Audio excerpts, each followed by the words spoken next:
back, live in full effect. Guard your girl boxing. Shout out to the Brass, Docs, Big Mike, Ride or Die, Sleep. I know it's been a long time, people, man. But as I always say, man, real life sometimes gets in the way. And, man, I promise, man, we're going to get this thing back on track.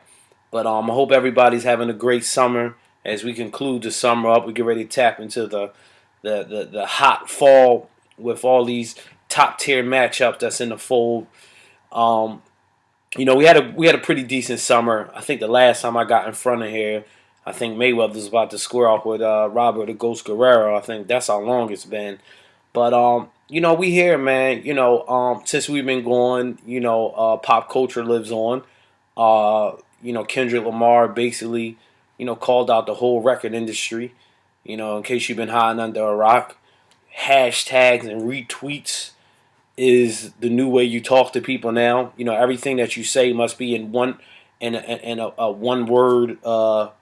It should be one word with a hashtag in front of it. I mean, this is just in case you've been missing out. This is what's been going on. Hashtags and another thing I love is the retweets. You go on ESPN and everything is a tweet or what somebody said. I told y'all this years ago when Twitter first came out. I said websites will soon be obsolete, and every respected journal outlet will be on Twitter. And now you see everywhere you go, follow us on Twitter. The company slogan with that again, the infamous hashtag. But we ain't here to talk about hashtags and retweets and how Kendrick bodied the whole record industry. We're here to talk about the sweet science of boxing, man. And like any artist or any type of person that do any type of entertainment, normally when people write a song or paint a picture, it comes from a feel. You get a moment and you get into a zone. And, that's kind of what happened to me today. Not to mention, this is well overdue, this video, us talking to the people that's been holding. And shout out to the folks out there that's been holding GYGB down. That's right, GYGB is the label that pays me. It's still GYGB for life, you know what I'm saying? And, we just rocking red because it's the color of our shirts.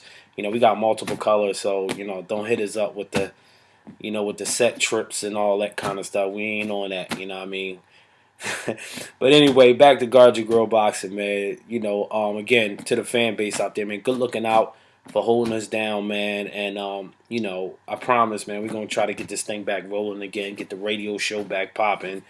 The website's still there, guardyourgirlboxing@gmail.com. Shout out to everybody that's still been hitting us up, man, and yearning for this, man. I miss this, getting in front of here and chopping it up with my brethren, my degenerate fan base, boxing fans. I still love the sweet science. But we're going to get into a lot of different things. I want to talk about promoting networks. Shout out to the homie Sleep, who kind of called this coming with one of the networks out there, the three-letter network, so to speak. And he saw the demise coming. He touched upon it. He talked about their programming. Other than Boardwalk Empire, they really have, really no good programming. And you see all these other networks picking up steam with their shows and stuff. And it trickled down to the fight game. You kind of see it. Their cards are not, what they once was. Golden Boy jumped ship, moved over to Showtime, and took their whole stable with them. And what you got over HBO is pretty much Manny Pacquiao and some other people. You know what I mean? And I looked at the card last weekend, and there's no way on God's green earth that Darren Barker should be headlining a card. Like, that shouldn't just happen. And no disrespect to Darren Barker, but there's no reason why he should be headlining anything. And, but I guess desperate times call for desperate measures. So, I guess that's why they got to fill airtime. These times are already allotted for these fights. So I guess they got to put something on the air. Meanwhile, the middleweight division is popping again. You got Triple G out there. It's funny because I thought him and Chavez Jr. would be a great fight. I know some of y'all might think I'm crazy, but he moves up to super middleweight. But, you got a guy at 60 that people are kind of gunning for, and you still got Sergio Martinez, which would probably be a potential fight in the nearby future. So I think 60 is like, it's some fireworks. I don't, I'm not saying Triple G is the next Tyson or none of that. And I just think he's the Lucas Matthysse of the excuse me, of the middleweight division, whatever that means. And I'm gonna get into Lucas Matthysse. Now I'm gonna move kind of fast because I want to kind of get through this. I want to have this. I don't want this being long and drawn out. But we got a big card coming up in September, and I'm gonna touch upon that. But one thing I wanted to do was real quick. Talk about Andre Berto and Carras, the Carras fight, Soto Carras. I forget how you say my man's name, but anyhow, Berto once again, gave us, we can't. It's funny as fight fans, we want it two ways. You want war, you want action, you want blood, guts, and glory. We got that, and we want to kill Berto. Yes, Berto's not as talented as they, tried to paint him to be early on in his career. I mean, I knew that from the rip. Other people know it. Just enjoy it for what it is, folks. He's a guy that's going to give you exciting fights, and you're going to be on the edge of your bed, texting back and forth with your other boxing brethren or hashtagging and retweeting what you just saw on the video. I mean, on the show with Berto. So, props on him for giving a good fight. I hope he recovers well. But he's not the next coming or anything.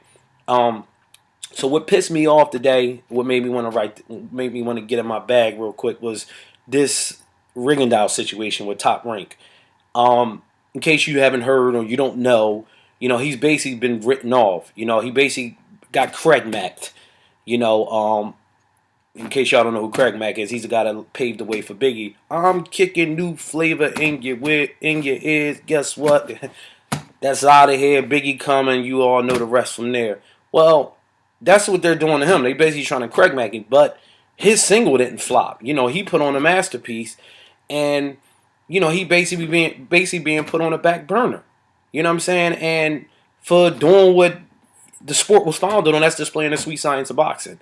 You look at the way things are done over there with that company, and this is not the first time this has happened. I can recall when Zahir Rahim beat Eric Morales and got fed a pretty, even though he ended up losing the fight and that was kind of his fault, but still he got fed up. He got fed up a dangerous but kind of washed up. I'm forgetting my man's name from Brazil, Papo. I know that was his attribute, but I'm just tired of it, man. You look at a guy bringing up Lucas Matthysse again, an Argentinian fighter who don't speak English, who just, nobody could probably pick out of a crime lineup. How do you promote a guy like this? Golden Boy's doing it. They figure out a way how to promote a guy like this. And I'm not saying that Lucas Matthysse and Rigondeaux, it's like comparing apples to oranges, the two fight styles. But what I'm saying is a guy that's, no matter, he's great to, he's an exciting fighter, but still it's a difficult style to promote because, again, he don't speak English. He's Argentinian, and he hasn't really had that much exposure where the casual fan will recognize it. But Golden Boy is finding out some kind of way to promote him. That's what great organizations do. They close. Great people in any kind of business figure out a way to close situations. And I'm not saying Top Rank ain't a great business. Bob been around for a long time. He's doing, he's done great things for the sport. But at the same time, he's also done things that hurt the sport. Like, putting Rigondeaux on the top shelf. I mean, on the back burner like this. Nonito Donaire, to a man, I think would fight him again. But, I know how that fight would turn out. And I think the powers to be over there know how that fight would turn out. So basically what they're doing, they're strategically putting him on the back burner. I think he got 2 fights left. And they're probably going to hold him hostage and just kind of make him irrelevant. And it's just not cool. You know what I'm saying? And, maybe that was one of the reasons, again, speaking of jumping shit, moving over to the next network. And, I don't know what's going on with the 3-letter network. It just seemed like things are a lot different over there. I know some of the powers that be over there moved on, retired, or what have you.